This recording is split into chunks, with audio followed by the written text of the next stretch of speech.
ઉનાના કેસરિયા ગામે ગેરકાયદેસર ખનન અને ઓવરલોડ ડમ્પરોના આતંક સામે ગ્રામજનોમાં ભારે રોષ ફાટી નીકળ્યો છે।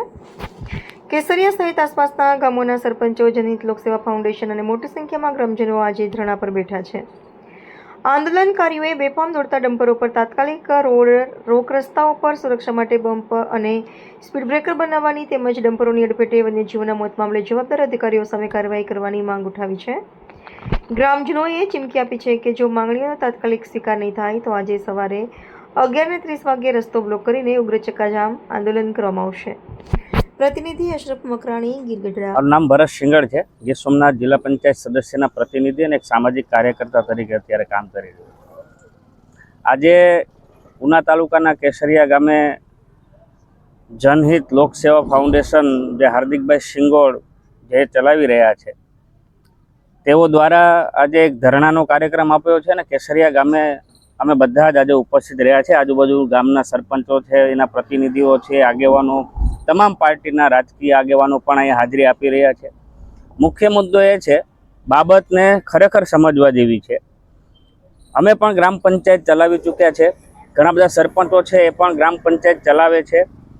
એક જે અત્યારે માટીના ડમ્પરો બેફામ ચાલે છે, જે માટી દીવ સુધી લઈ જવામાં આવે છે અને એ વારંવાર અકસ્માતો સર્જે છે, ઘણા બધા જીવો પણ ગયા છે અને ઘણા બધા લોકો હેરાન અને પરેશાન પણ થયા છે।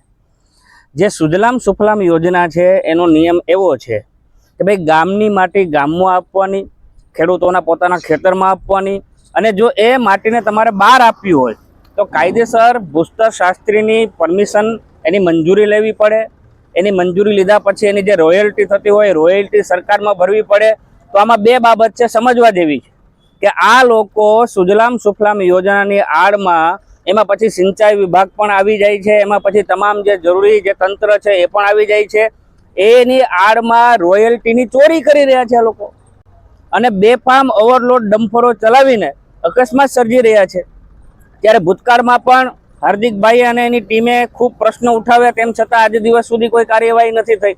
તો આજે જે ધરણા કાર્યક્રમ રાખવો પડ્યો છે, ખાસ કરીને કેસરિયામાં જે ઓવરલોડ વાહનો ચાલે છે, આરટીઓની જવાબદારી છે, આરટીઓની કોઈ નક્કર કાર્યવાહી કરવામાં આવતી નથી।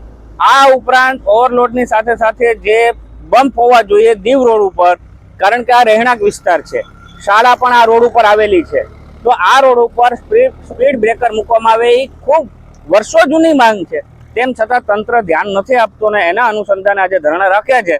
11:30 વાગ્યા સુધીમાં તંત્ર જો ધ્યાન નહીં આપે અને અમને બાહેંધરી નહીં આપે તો રસ્તા રોકોની પણ અમે ચીમકી આપી છે। એટલે તંત્રએ ખરેખર આ બાબતનું ગંભીરતાપૂર્વક નોંધ લેવી જોઈએ અને કાર્યવાહી કરવી।